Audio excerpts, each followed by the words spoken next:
they've done some pre-planning about the types of capabilities that they would provide, again, in circumstances where there are threats to the community.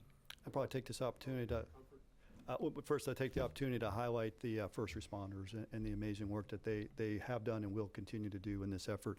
And of course, we want to marry up with them and be supportive of them.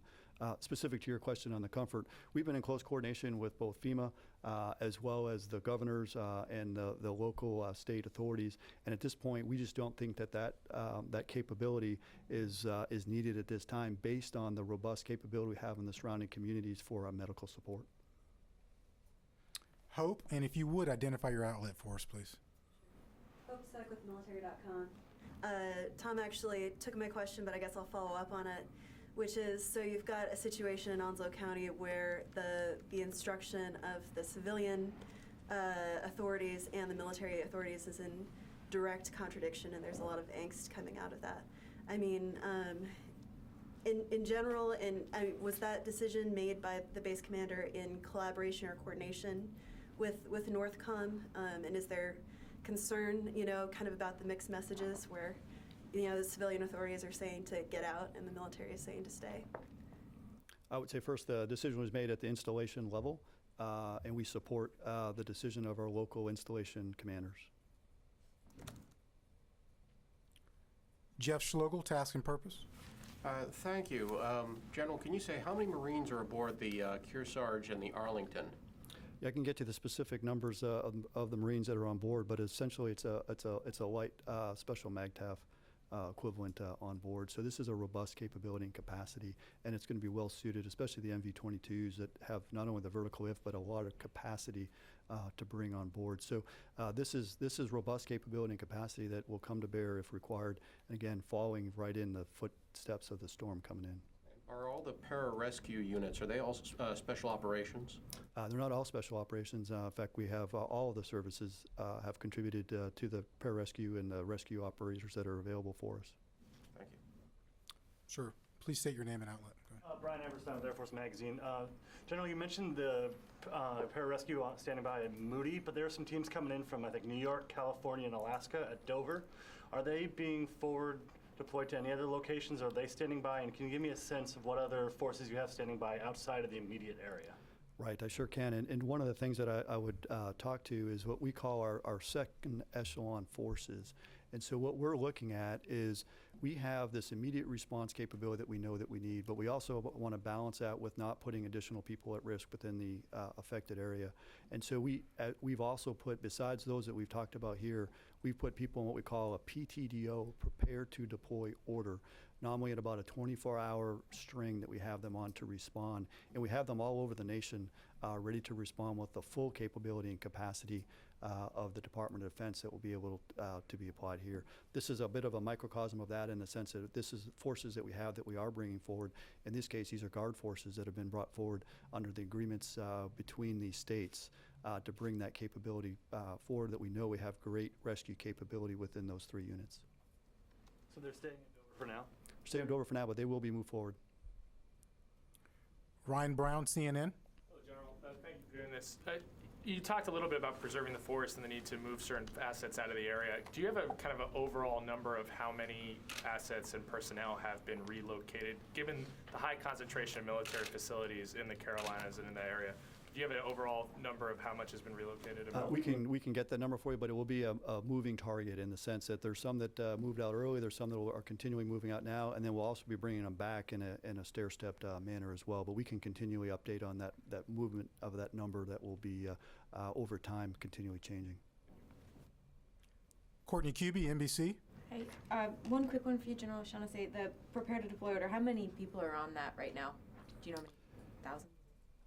It is thousands of people and units across the entire Department of Defense. It is across all services, so the Army, the Navy, the Air Force, the Marines are all contributing to that force.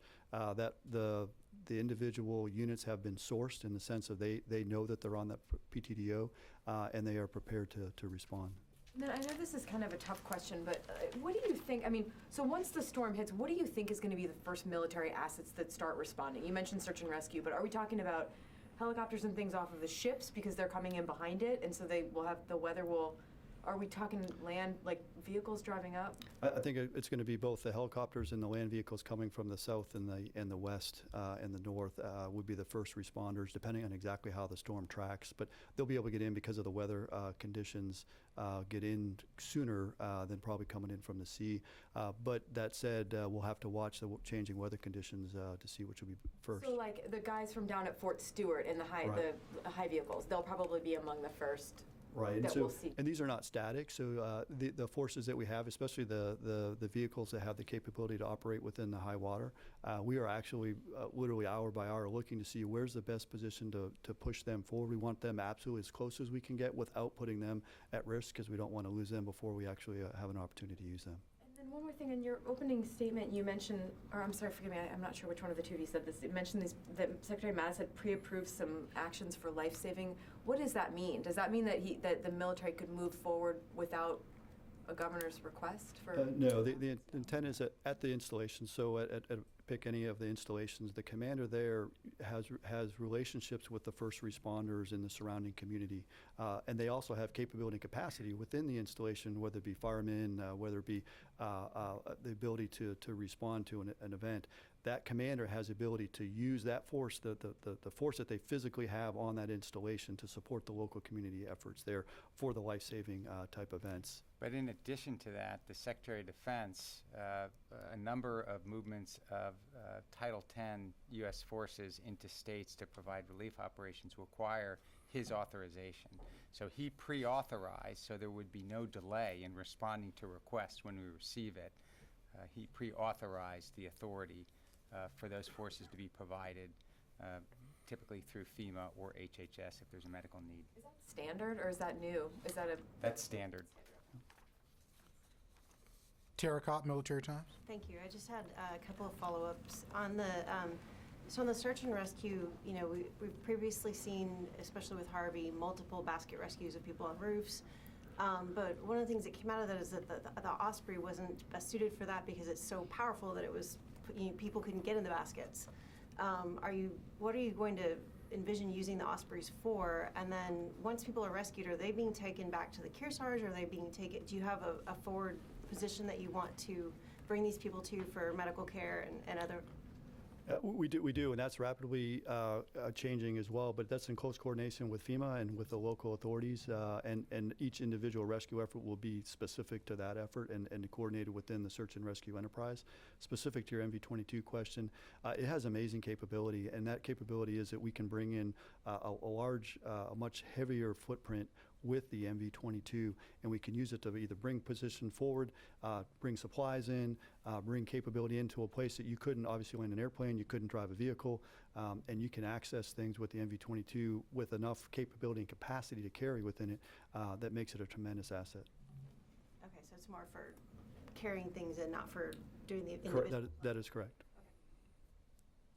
Nancy Youssef, Wall Street Journal. Thank you. I wanted to clarify one point earlier. You said 7,000 troops, I'm assuming, are in position, and then thousands other are prepared to deploy. Is that accurate? That is correct. And then the other question I had was, we've heard reports that there have been funds cut from FEMA and gone to other places, and I'm curious if that has demanded that DoD provide additional funds that perhaps they didn't have to provide last year in support of hurricane rescue relief. And working with very closely with Administrator Long, I have not seen that be a factor. All the decisions that are made based on the requirements that are funneled up from the bottom-up approach. And so we have not changed our actions based on anything that you mentioned there, and nor has I seen from Administrator Long a change in his perspective and nothing Requests or or funding. That's right. Lita Baldura, AP. One other quick follow-up. You've talked about the duration and breadth of the storm and the electricity issue. Did you forward place more generators? Was there a bigger effort to get more of those? Do you have any sense of how much your electricity generating capability is going to be? Yeah, I think in this case, as was mentioned, I think first is the civilian response to this is going to be robust, and we already have that in place. In close coordination with FEMA, we have a good understanding of what that response is. In addition to that, though, we want to be prepared, and that's why we have the additional from the Army Corps of Engineers and others generator capability, because we know typically in this type of incident, that power generation can be a factor, especially given the length of the storms sitting there. We could have some significant damage to the power infrastructure, and so we just want to be prepared for that. But again, the first response is again from the local governments, and then through FEMA asking for our capability within the Corps of Engineers as an example. Do you have a size or number or anything of the military potential response for that? I couldn't put it in relationship to last year's effort. I don't have a ratio as it compares to last year's number. So Any sort of, you don't have it? Jeff's local task and purpose. A question for both of you. Can you talk about the role of posse comitatus here? Does that mean that any law enforcement missions will be carried out strictly by the National Guard under state status because federal troops are not allowed to enforce civilian law in the United States? So typically, in a disaster, the Department of Defense provides no Title X law enforcement. That's provided by National Guard and state active duty status, local police. Federal law enforcement will often augment disaster areas if requested by the state. So Department of Defense law enforcement would be a very unique circumstance and would require special legal considerations. So you don't expect federal Title X forces to be serving in a kind of law enforcement No, we capacity? don't. Air Force Magazine. Last year during Harvey and during the fires over the summer, MQ-9s helped coordinate response and RC-26s. Are there any plans to use military ISR to help out if needed? Are there any on standby? So the National Geospatial Intelligence Agency is providing imagery to FEMA to support their assessment, particularly their during and post-storm assessment of the most affected areas so they can direct their resources to the areas that need it most. It's also provided to the states, so they have that awareness as well. We have time for one more question. Lucas Tomlinson, Fox. I know Coast Guard doesn't fall under DOD any longer, but are you still the point man? Can you reach out to the Coast Guard assets if they're needed? Does that fall under your purview for hurricane response? It does, and we do. In fact, yesterday I met with the Vice Commandant of the Coast Guard. We meet regularly, we talk regularly. We have this particular search and rescue effort is in collaboration with the Coast Guard. They bring robust capability and capacity, not only in vertical lift and in their helicopters, but also in their small boats and their ability to respond there. The beauty of the way we have this set up in this particular case is it's a collaborative effort, and so the Coast Guard is fully integrated in this with, in fact, as the lead federal agency for the search and rescue, of which we tie in all of our capability and capacity to augment the overall effort. So even though we may be from different departments, there is no daylight between us. But to be clear, we coordinate and integrate closely with the Coast Guard, but they are directed by the Department of Homeland Security in the disaster response context. You know how many assets they have in place already for the storm? Coast Guard assets? How many helicopters? I can't give you the exact number. I can tell you, as we've coordinated it out, though, in our efforts, they are actually completely integrated. In fact, some locations have both DOD and Coast Guard capacity on the same locations, and even our command and control that we're working together is linked with them.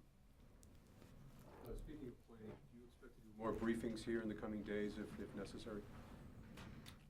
If necessary. Yes, I think at large from the Department of Defense we'll determine based on the way the storm plays out the appropriate representatives. May I ask a non-hurricane question? Since you're with NORTHCOM and we've had 2 incidents off of Alaska intercepting Russian bombers, were these missions part of this large Vostok exercise, or was this separate? And do you anticipate these missions occurring on the Russian side in the near future? Yeah, thanks for highlighting that. It's actually not under the NORTHCOM authority that we do that, but under NORAD, but I'm also the commander of NORAD as well. But these last few interceptors that we've done, we've been able to launch F-22s and our AWACS to be able to intercept them as they're in and near our ADAs. based on the larger exercise of Vostok, we don't see this as directly part of Vostok, although very much related to it in the overall efforts. We are fully maintaining that ability to respond, and one of the reasons I appreciate you bringing up this point is as we do all this hurricane prep, we are continuing to maintain our ability to defend the homeland. And even as we move forces out in order to get out of the hurricane's path, and as we apply force towards the hurricane recovery efforts, we will maintain that ability for the Homeland Defense and under both the NORTHCOM and NORAD. And so if we do have additional long-range aviation or RMA activity, then we will be able to respond to it with no drop in our ability to respond. I'm sorry, gentlemen, we have time just for your closing comments. We'll follow up with you, Ryan. Thank you. Again, I would just thank you all for your attention to this matter and your continuing to communicate to the American public, particularly those potentially affected areas, the importance of tracking the news in terms of the progression of the storm and following the instructions from their state and local and federal leaders who are providing information and guidance as how they can best protect their family and property. I think over the next few days and weeks, DoD will be a vital partner for state and local response efforts through FEMA. I want to again, thank and give praise to our first responders. We look forward to working closely with them. And then we have bases and installation in the storm's path, and our soldiers, sailors, airmen, Marines, Coast Guardsmen, and their families are part of these local communities, and therefore, and as such, we are part of the response. This is a no-fail mission for us. It's very personal for us, and we're capable, ready, and we're postured for success. Thank you very much. Gentlemen, thank you. Ladies and gentlemen, thank you for your time today.